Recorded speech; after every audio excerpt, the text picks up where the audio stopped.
তদন্তকারীরা বারবার মনে করেছে যে এই পাসপোর্ট জালিয়াতিতে সবচেয়ে গুরুত্বপূর্ণ ভূমিকা যাদের ছিল তাদের মধ্যে এই পাসপোর্ট কেন্দ্রের ভেরিফাইং অফিসার যারা রয়েছেন তারা, যারা গ্র্যান্টিং অফিসার রয়েছেন তারা। তো কারা ছিলেন তাদের একটা তালিকা চেয়ে চিঠি পাঠিয়েছে লালবাজার, সে তালিকা দিতে হবে।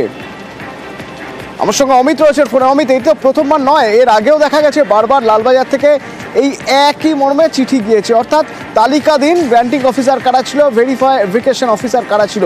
পাসপোর্ট অফিস থেকে তালিকা কেন দেওয়া হচ্ছে না কি জানতে পারছি আমরা?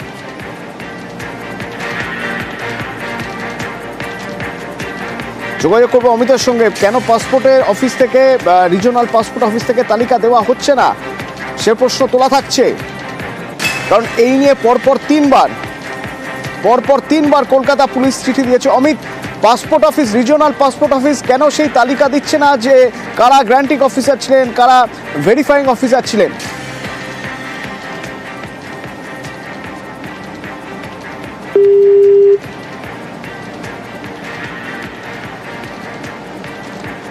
পরবর্তীতে অমিতের সঙ্গে যোগাযোগ করে আপডেট নেব। ধন্যবাদ।